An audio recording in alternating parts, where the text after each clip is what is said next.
ඉතින් ගොඩක් කාලෙකින් හම්බුනේ.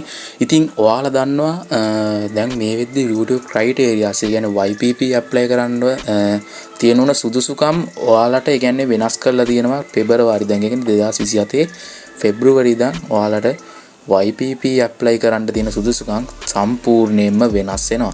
ඉතින් මේක ඩබල් වීමක් තමයි වෙන්නේ. කියන්නේ ඔයාලට පෙබරවාරි වෙනකන් කල් තියෙනවා යාළුවනි. ඉතින් ඔයාලට මම විස්තරයක් කරොත් එහෙම YT ස්ටුඩියෝ එකට ගිහිල්ලා මේ earn tab එකට ගියාට පස්සේ ඔයාලට අවශ්‍ය criterias ටික තියෙනවා. ඉතින් මෙතන මේ ඕනවාලට sub 1000යි watch hours 4000යි short views 10 million ඕන. කියන්නේ short වලින් ඔයාලා channel එක monetize කරනවා නම්.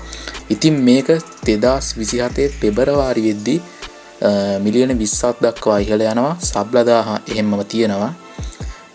මේක මිලියන 20ක් වෙනවා. එතකොට watch hours ඒ කියන්නේ long videos වලින් monetize කරන watch hours ඒ watch hours double වෙනවා. ඒ කියන්නේ watch hours 8000ක් වෙනවා. ඉතින් ඔයාලට මේක 8000ක් වෙනකන් තමයි complete කරන්න ඕන watch hours සහ short views 20 million ඒ කියන්නේ 20 මිලියන 20ක් complete කළා තමයි monetization වලට apply කරන්න වෙන්නේ.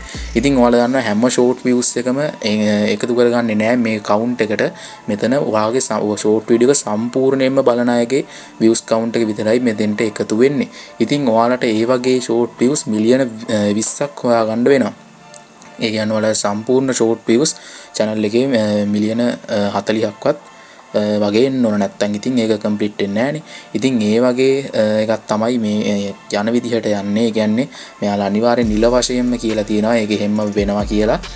ඉතින් ඔය ගැන තමයි යාළුවනේ මම අප්ඩේට් එක දුන්නේ. ඉතින් මගේ channel එක 100k ගහලා දෙනවා. ඉතින් ගොඩක් ආදරේ ඔයාලට. එහෙනම් හැමෝම පරිස්සමින් ඉන්න. ජය වේවා.